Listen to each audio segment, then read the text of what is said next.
Hoy vamos a analizar un caso aterrador que te dejará impactado.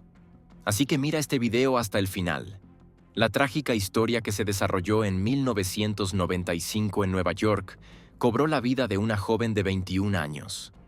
Lo que comenzó como un incendio misterioso se transformó en uno de los relatos más horribles de crueldad imaginables.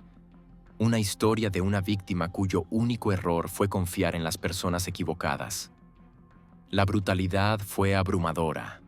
La falta de humanidad, incomprensible. No se trató de un acto de violencia aleatorio. Fue fríamente calculado, ejecutado meticulosamente y motivado por impulsos más oscuros de lo que cualquiera podría haber anticipado. A medida que la investigación se profundizaba, las revelaciones se volvían más inquietantes. Cada pista apuntaba a alguien en quien ella debería haber podido confiar. Alguien que conocía su vida lo suficiente como para destruirla. En esta historia, no había desconocidos, solo cómplices unidos por la culpa compartida y los secretos. Las circunstancias que rodearon su desaparición y las personas involucradas revelaron una narrativa escalofriante de traición y violencia. El padre de Kimberly, Thomas Antonakos, era un empresario exitoso que apreciaba profundamente a su única hija. Su vida cambió para siempre cuando recibió noticias preocupantes por parte de los colegas de Kimberly. El 1 de marzo de 1995, Kimberly, una empleada puntual y confiable, no se presentó al trabajo. Sus compañeros, alarmados por su inusual ausencia, se comunicaron con Thomas. Sus temores se intensificaron cuando Thomas reveló que él tampoco había podido contactar a Kimberly desde la noche anterior. Su preocupación creció mientras intentaba llamarla repetidamente al teléfono celular que le había regalado. Un dispositivo raro y costoso en ese entonces. Pero no recibió respuesta. Impulsado por una creciente angustia, Thomas contactó a los amigos de Kimberly, pero ninguno de ellos la había visto desde que dejó una fiesta en las primeras horas del 1 de marzo. A pesar de sus esfuerzos, Thomas encontró poca ayuda inmediata.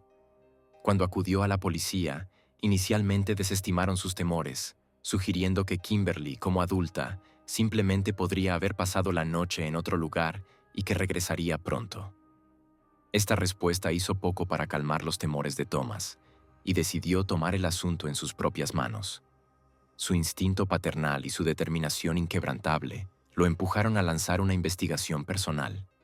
La situación dio un giro inusual cuando la madre de Kimberly, quien había volado desde Florida al enterarse de la desaparición de su hija, buscó ayuda de una psíquica. Siguiendo el consejo de una amiga, la angustiada madre acudió a alguien con reputación de tener habilidades sobrenaturales. Las palabras de la psíquica fueron tanto un rayo de esperanza como una revelación escalofriante. Afirmó que Kimberly estaba viva pero en un estado debilitado y deshidratado, retenida por personas que ella conocía. La psíquica también advirtió sobre una cabecilla entre los secuestradores, alguien cuyo nombre comenzaba con la letra J.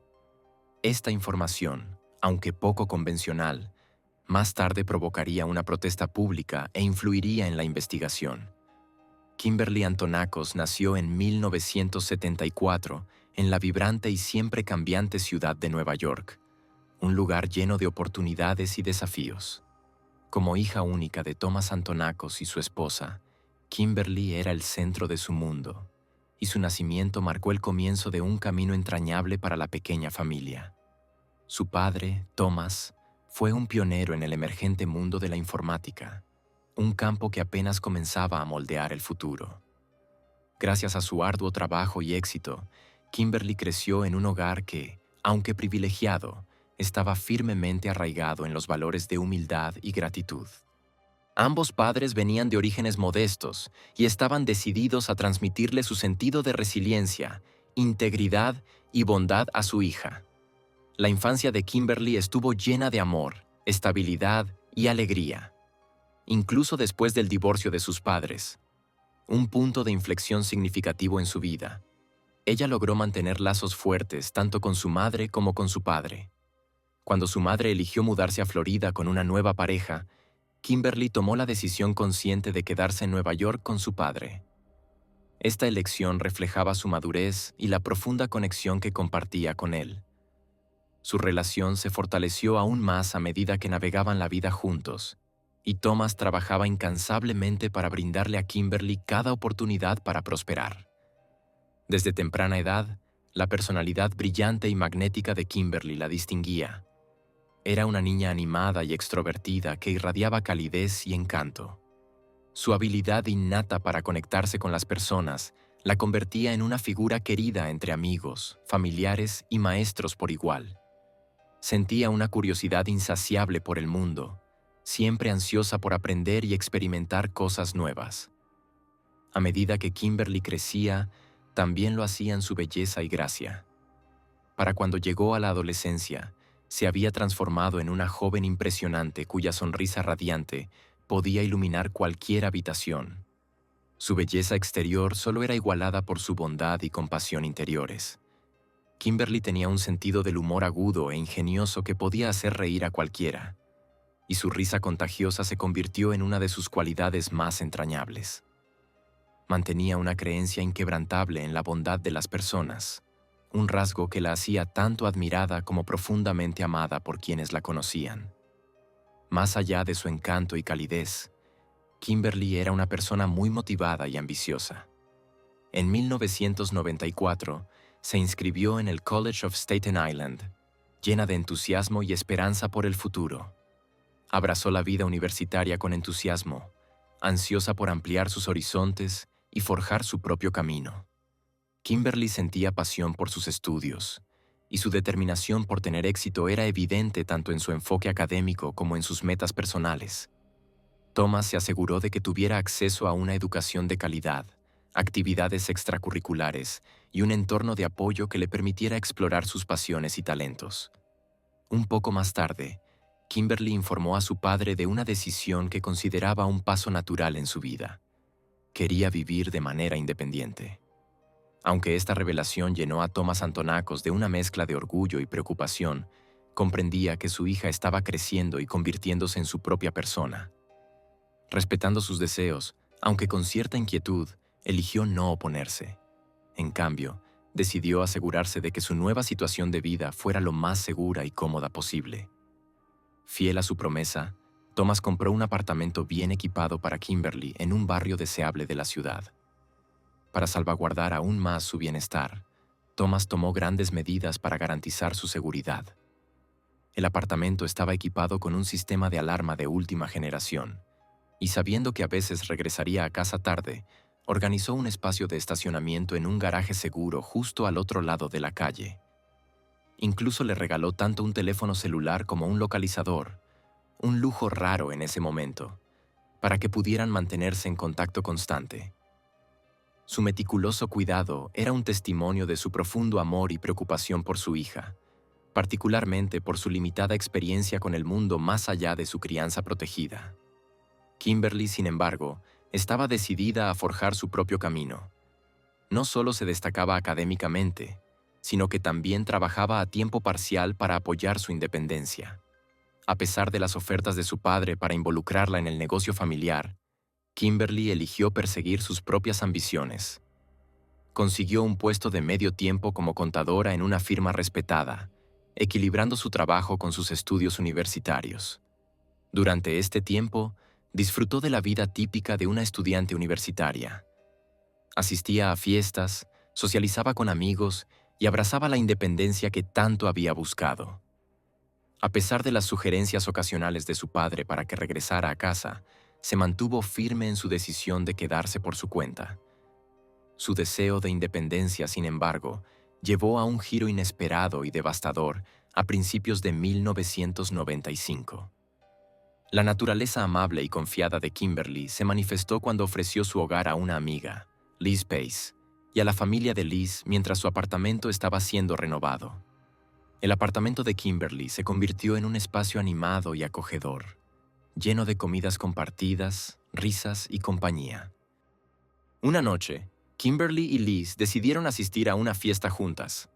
Las dos jóvenes pasaron tiempo eligiendo sus atuendos, aplicándose maquillaje y peinándose antes de salir. Según Liz, la fiesta fue divertida.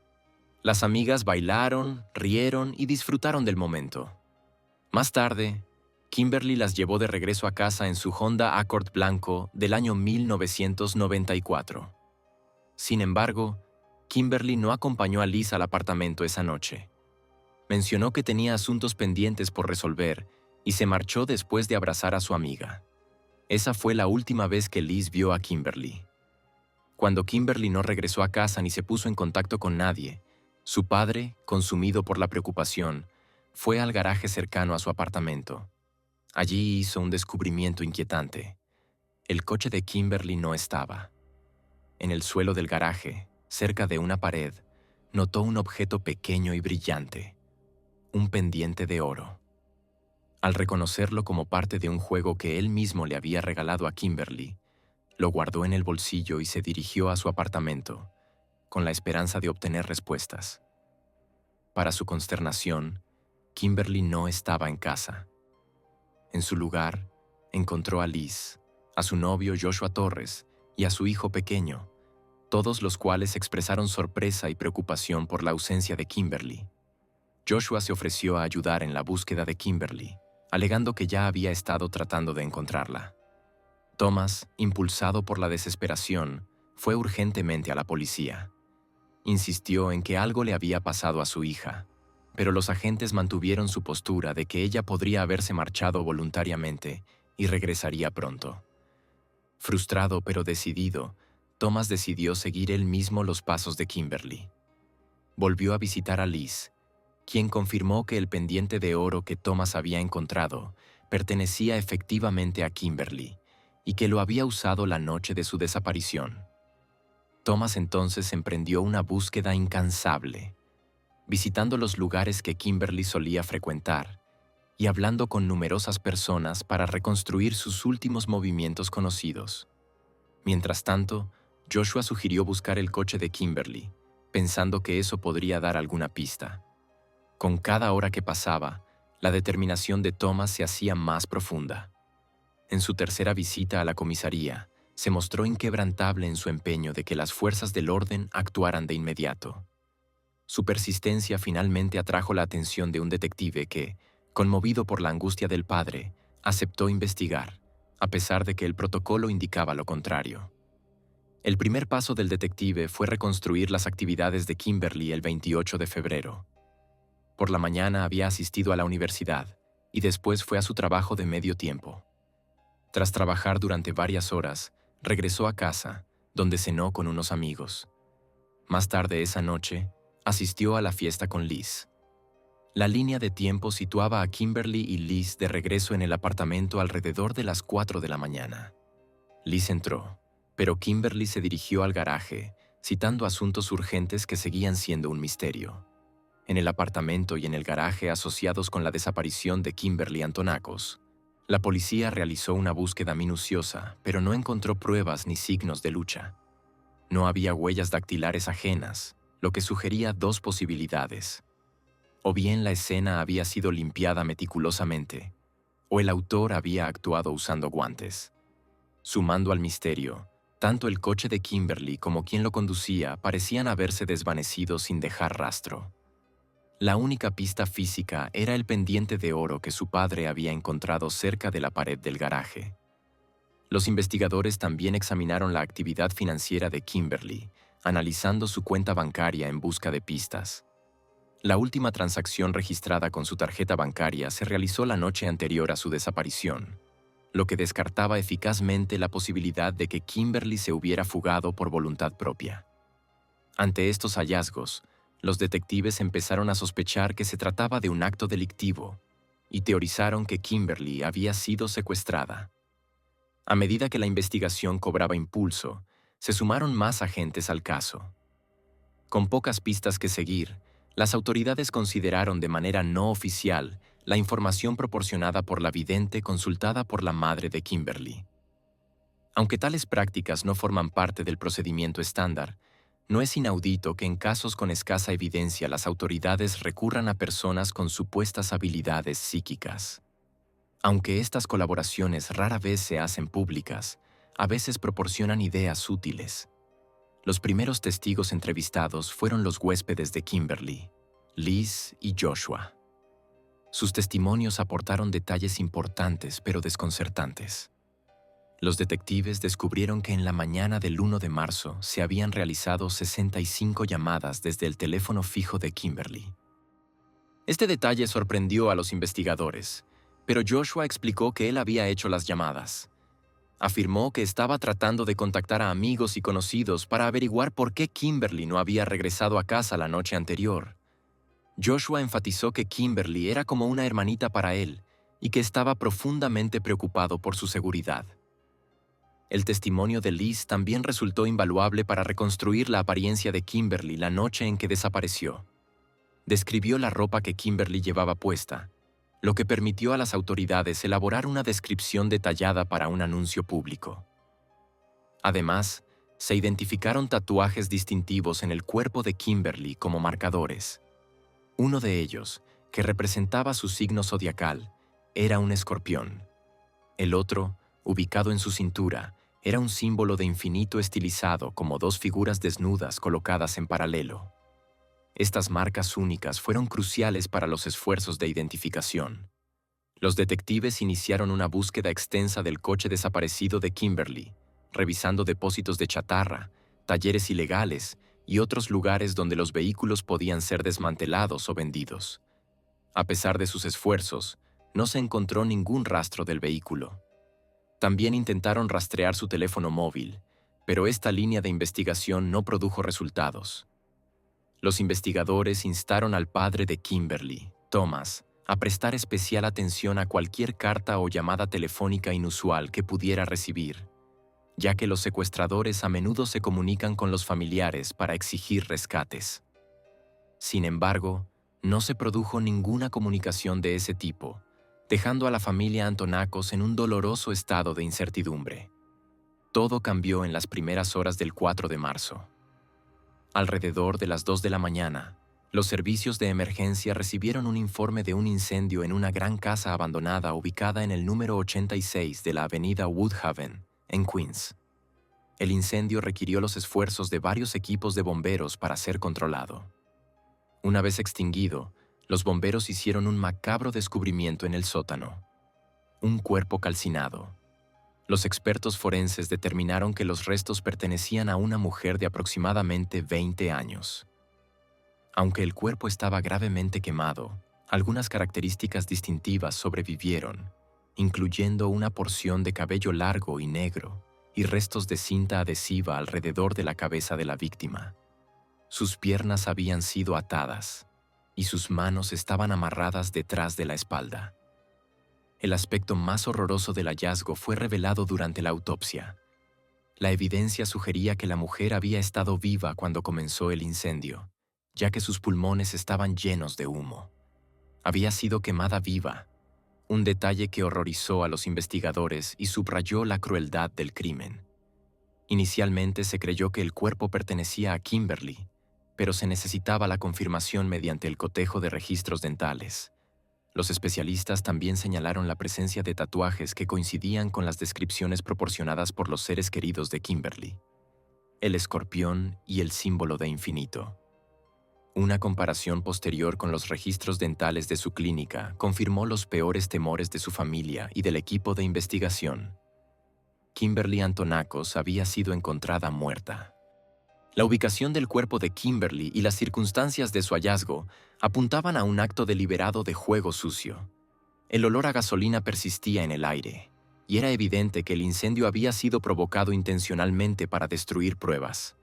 La casa abandonada, desprovista de cualquier otra pista, parecía haber sido elegida específicamente para asegurar que quedaran rastros mínimos del crimen. Posteriormente, surgieron detalles adicionales que añadieron una dimensión inquietante a la investigación. Un residente local, que solía pasear a su perro cerca de la casa abandonada, reportó un comportamiento inusual de su mascota en los días previos al incendio. El perro, normalmente tranquilo, se mostraba agitado y ladraba sin cesar cada vez que pasaban por la propiedad. En ese momento, el hombre había ignorado el comportamiento, pero en retrospectiva, parecía sugerir que algo siniestro estaba ocurriendo en la casa incluso antes del incendio. Después del incendio y el trágico descubrimiento del cuerpo de Kimberly, se hizo evidente por qué el perro había estado tan alerta cerca de esa casa abandonada. Kimberly, desesperada por liberarse, probablemente luchó y pidió ayuda. El perro, con su agudo oído, captó los sonidos débiles que provenían del sótano, sonidos que pasaron desapercibidos para el oído humano. Esta desgarradora revelación añadió otra capa de dolor a un caso ya devastador. Cuando los oficiales interrogaron al dueño de la casa, surgieron más detalles sobre el lugar. El hombre explicó que había visitado la propiedad varias veces en los últimos días. Estaba intentando vender la casa y la revisaba regularmente, recogía el correo y realizaba otras tareas de mantenimiento. Sin embargo, admitió que nunca había inspeccionado el sótano, eligiendo solo examinar el exterior y los pisos principales. Impactado y visiblemente angustiado, el propietario expresó su pesar, diciendo que habría actuado si hubiera oído o visto algo sospechoso. Sin una dirección clara, los investigadores decidieron volver a interrogar a Joshua Torres. Desde el principio, había algo inquietante en él, y su nombre comenzaba con la letra J, coincidiendo con la declaración anterior de la vidente. Durante esta segunda interrogación, Joshua reveló un detalle que había omitido anteriormente: el nombre de un hombre al que había intentado contactar el día que Kimberly desapareció. Este individuo, conocido por el apodo ominoso de Psycho, era un ciudadano alemán que había tenido una relación romántica con Kimberly en el pasado. Esta nueva pista motivó a los detectives a investigar más a fondo. Pronto se descubrió que Psycho, cuyo verdadero nombre fue revelado durante la investigación, había inmigrado a los Estados Unidos cuando era niño con sus padres. A medida que crecía, se involucró en una pandilla y acumuló antecedentes penales que incluían robo y agresión. Los detectives creían haber encontrado a un sospechoso viable y rápidamente lo detuvieron para interrogarlo. Sin embargo, durante el interrogatorio, ocurrió algo inesperado. A Psycho se le informó sobre la muerte de Kimberly, y su reacción sorprendió a los investigadores. Parecía genuinamente devastado, no solo negando su participación en el crimen, sino mostrando un dolor visible y auténtico por su pérdida. Para medir su sinceridad, los detectives llevaron a Psycho a la escena del crimen. Su reacción no dejó lugar a dudas. Sus emociones eran genuinas y no mostró ningún comportamiento que sugiriera culpabilidad. Además, investigaciones posteriores verificaron su coartada para la noche de la desaparición de Kimberly, descartándolo concluyentemente como sospechoso. Una vez más, el caso llegó a un punto muerto. En su desesperación, la familia de Kimberly recurrió nuevamente a la vidente en busca de orientación. Esta vez, la vidente describió haber visto a 4 personas involucradas en el crimen. Afirmó que los secuestradores habían intentado establecer contacto con la familia, pero habían fallado por razones desconocidas. Además, sugirió que el secuestro no estaba destinado inicialmente a terminar en tragedia, pero las circunstancias se habían salido de control. Concluyó con una predicción críptica: la resolución del caso era inminente. En un esfuerzo por reavivar el interés público y obtener nuevas pistas, el padre de Kimberly, Thomas, anunció una recompensa de $10,000 por información que condujera a la captura de los responsables. Aunque Thomas no era un hombre inclinado a creer en adivinos o videntes, su dolor y desesperación lo llevaron a considerar cualquier posibilidad. El comentario de la vidente sobre que los secuestradores habían intentado y fallado al contactarlo se quedó grabado en su mente. ¿Qué les había impedido comunicarse? Al reflexionar sobre esto, Thomas recordó un detalle aparentemente insignificante del día en que Kimberly desapareció. Recordó haber revisado su contestadora automática repetidamente, con la esperanza de escuchar la voz de Kimberly. No había mensajes excepto por 2 grabaciones en blanco. En ese momento, las había descartado como fallas técnicas, mensajes silenciosos sin sonido. Sin embargo, mientras repetía en su mente las palabras de la vidente, comenzó a preguntarse si esos mensajes en blanco habían sido un intento de los secuestradores por comunicarse. Mientras tanto, 5 días después del hallazgo del cuerpo de Kimberly, los investigadores localizaron su automóvil. había sido estacionado en una tranquila zona residencial no muy lejos de la escena del crimen. El descubrimiento renovó las esperanzas en la investigación, ya que el vehículo podría contener pruebas. Sin embargo, el coche había sido meticulosamente limpiado, sin dejar huellas dactilares ni otro material forense útil. Los únicos objetos destacables eran mechones del cabello de Kimberly y un pendiente coincidente encontrado en el compartimento del pasajero. Aunque prometedores a primera vista, estos hallazgos no lograron generar avances significativos. A medida que la investigación se prolongaba, una oscura sombra de sospecha se cernía sobre Thomas. Comenzaron a circular rumores de que su riqueza y éxito podrían estar vinculados al crimen organizado.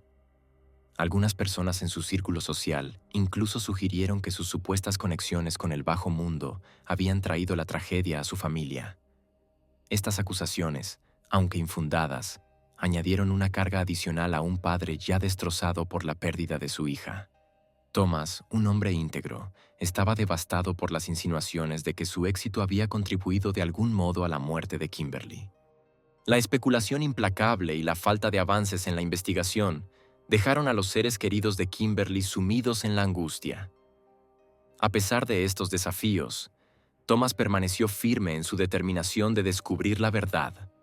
Se aferraba a la creencia de que las respuestas estaban al alcance, impulsado por su amor inquebrantable por su hija y la esperanza de que se hiciera justicia. El afligido Thomas Antonakos negó vehementemente cualquier implicación en la trágica muerte de su hija. Los detectives, utilizando sus canales de investigación, realizaron una revisión exhaustiva de las acusaciones que circulaban sobre los supuestos vínculos de Thomas con actividades criminales. Después de una verificación extensa, quedó claro que los rumores eran infundados. Thomas era un hombre de negocios respetable que manejaba sus asuntos con transparencia y no había evidencia que lo vinculara a actividades ilícitas. Esta revelación trajo algo de claridad a la investigación, pero hizo poco por aliviar la angustia de la familia.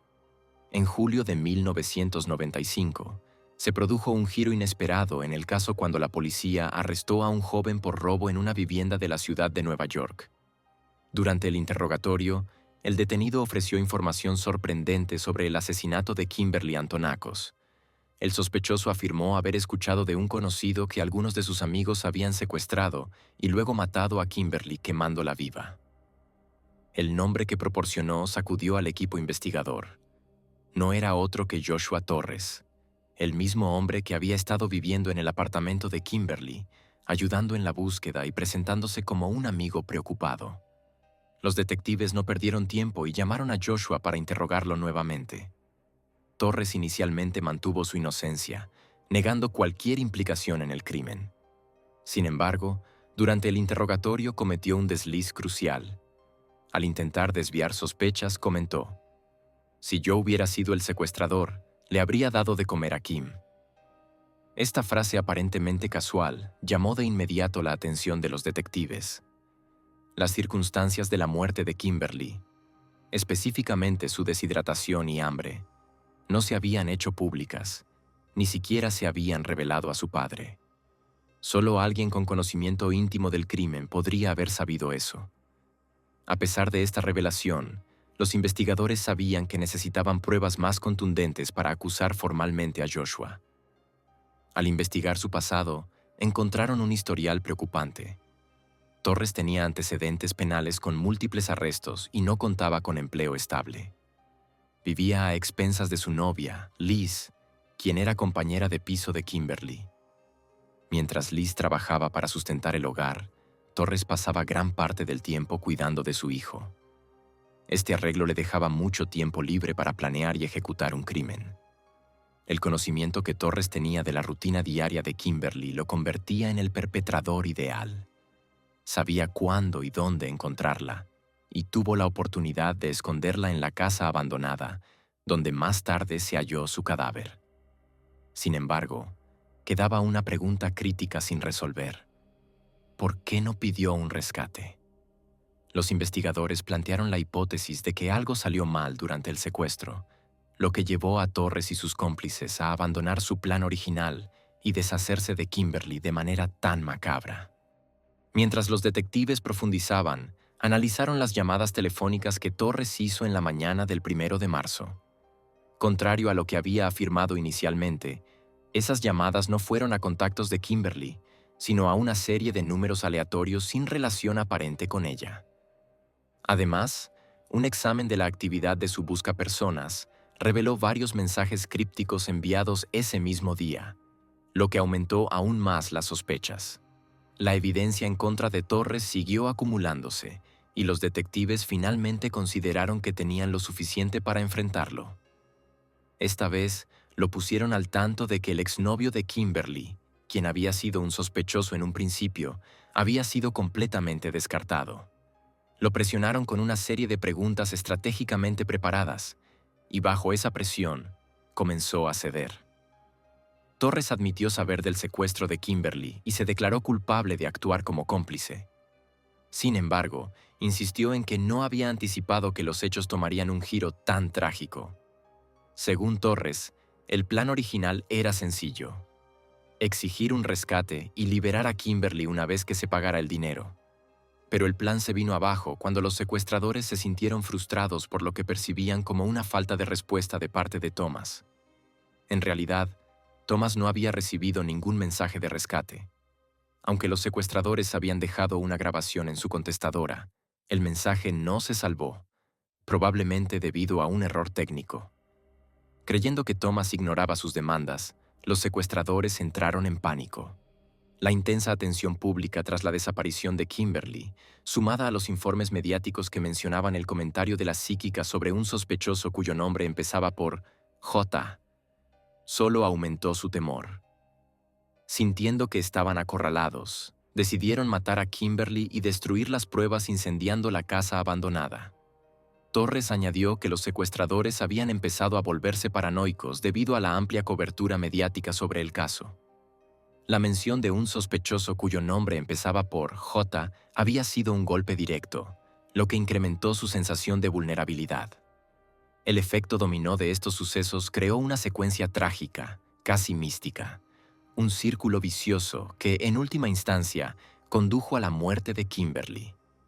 A pesar de su confesión, Torres negó estar directamente involucrado en el asesinato de Kimberly. En cambio, apuntó a sus cómplices, afirmando que ellos habían actuado por su cuenta. Fue liberado bajo fianza mientras los investigadores continuaban recopilando pruebas. Sin embargo, antes de que el caso pudiera avanzar más, Torres desapareció sin dejar rastro. Añadiendo otro giro a la saga, el hombre que había incriminado a Torres, identificado como José, fue asesinado poco después. José recibió un disparo a quemarropa en la parte posterior de la cabeza mientras caminaba con su esposa. Durante entrevistas posteriores, la viuda de José reveló que su marido desconfiaba profundamente de Torres. Según dijo, José había grabado sus conversaciones con él y planeaba denunciarlo a las autoridades. Esta revelación agregó una nueva capa de intriga a un caso ya de por sí complejo. La viuda afirmó que José sentía culpa por el secuestro de Kimberly e insistió en que él no había prendido fuego a la casa. Según ella, él se lo confesó en privado y expresó su deseo de entregarse a la policía. Los investigadores usaron los mensajes del buscapersonas y las declaraciones de diversas fuentes para reconstruir el panorama completo del crimen. Se descubrió que 4 hombres estuvieron involucrados: Joshua Torres, Julio Negrón, José Negrón, primo de Julio, y Nicolás Lebretti, también conocido como Jay. Cada uno de estos individuos tenía antecedentes penales, y sus vínculos con Kimberly añadieron una capa profundamente inquietante al caso. Julio, al parecer, había salido con Kimberly y hasta le había propuesto matrimonio, propuesta que ella había rechazado. Aunque él aparentó aceptar su decisión de forma pública, su apego persistente a ella pareció haber influido en su participación. Joshua Torres, por su parte, tenía un pasado mucho más oscuro, incluyendo casos relacionados con la sustracción de menores, violencia contra menores y posesión de armas ilegales. A pesar de esos graves delitos, había conseguido escapar con sentencias leves. Nicolás Lebretti, apodado Jay, Había sido liberado recientemente bajo fianza gracias a la intervención de su madre. Él también había evadido una condena más severa por delitos que podrían haberlo enviado a prisión por años. Las acciones del grupo la noche del secuestro de Kimberly fueron escalofriantemente deliberadas. Después de que Kimberly regresara de la fiesta, la emboscaron en el estacionamiento, habiéndola acechado y esperando el momento adecuado en que estuviera sola. Blandiendo un arma para intimidarla, le ataron las manos, cubrieron su boca, ojos y oídos con cinta adhesiva y la obligaron a entrar en el maletero de su coche. Desde allí, la transportaron hasta la casa abandonada donde su vida tendría un final horrendo. En el sótano, la ataron a una silla. Incluso le quitaron los zapatos para evitar que hiciera ruidos que pudieran atraer la atención. El grupo intentó justificar sus acciones ante Kimberly, diciéndole que su padre les debía dinero y que sería liberada una vez que pagara el rescate. Julio fue encargado de vigilarla, asegurándose de que tuviera comida, agua y calor. Sin embargo, abandonó su puesto por miedo a las consecuencias, dejando a Kimberly sin sustento ni calefacción durante 3 días. La joven, dejada sola, comenzó a sucumbir a la deshidratación y al frío. A pesar de su condición deteriorada, se aferró a la vida, mostrando su resistencia incluso bajo esas circunstancias extremas. Mientras tanto, Joshua grabó un mensaje de rescate exigiendo $775,000 por la devolución segura de Kimberly. Dejó 2 mensajes en la contestadora de Thomas Antonakos, pero debido a problemas técnicos, las grabaciones estaban en blanco. Los secuestradores, sin saberlo, creyeron que Thomas estaba ignorando sus demandas, lo que alimentó su frustración y paranoia. La cobertura mediática del caso, particularmente la mención de la vidente sobre un sospechoso cuyo nombre empezaba con J, solo aumentó su temor de ser atrapados. El 4 de marzo, cuando el grupo regresó al sótano y encontró a Kimberly inconsciente, asumieron que había muerto. Como la policía la estaba buscando activamente, Torres decidió que lo mejor era deshacerse de la evidencia. Le roció gasolina por encima y, después de besarla en la despedida y susurrarle, «La vida apesta», le prendió fuego. Fue un intento sombrío y mal dirigido de cubrir sus huellas y marcó el trágico final de la vida de Kimberly. A medida que los investigadores profundizaban en el caso, se enteraron por Liz, la compañera de cuarto de Joshua, que él la había utilizado como coartada. Liz inicialmente afirmó que no sabía nada sobre su implicación, pero su testimonio posterior reveló que Joshua le había confesado todo. Después de su confesión, la agredió físicamente, amenazó su vida y finalmente huyó. A pesar de sus esfuerzos por intimidarla para que guardara silencio, Liz cooperó con las autoridades y brindó un testimonio condenatorio contra él durante el juicio.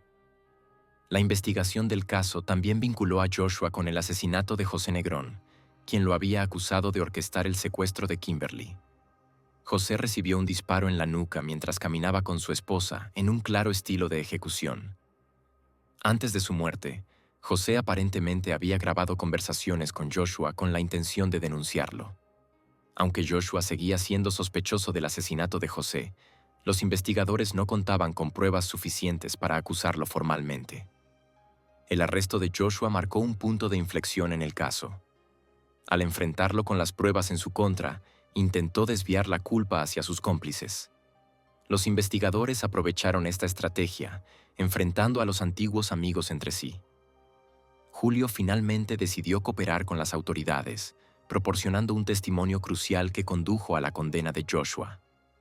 Julio admitió ser cómplice, pero insistió en que no había participado en el asesinato de Kimberly. El juicio que siguió fue largo y cargado de emociones. Joshua Torres fue declarado culpable del asesinato de Kimberly, así como de cargos de incendio premeditado, secuestro y detención ilegal. El jurado deliberó durante 10 horas antes de emitir un veredicto. Joshua fue condenado a 58 años de prisión, lo que garantiza que no será elegible para libertad condicional hasta el año 2053 como muy pronto. Nicolás Lebretti recibió la misma sentencia, mientras que Julio Negrón, acusado solo como cómplice, recibió una condena de 2 a 6 años. Para Thomas Antonakos, el veredicto proporcionó una cierta medida de cierre. Aunque no apoyaba la pena de muerte para los responsables, creyendo que era demasiado indulgente, encontró consuelo al saber que enfrentarían las consecuencias de sus acciones. Trágicamente, el alivio de Thomas fue efímero. En el año 2005, falleció de cáncer. Las secuelas del caso fueron sombrías para todos los involucrados. Julio cumplió 2 años antes de ser liberado, mientras que Nicholas, sometido a repetidos abusos en prisión, murió de SIDA después de solo 2 años tras las rejas. Joshua permanece encarcelado, con una fecha de liberación distante y de resultado incierto.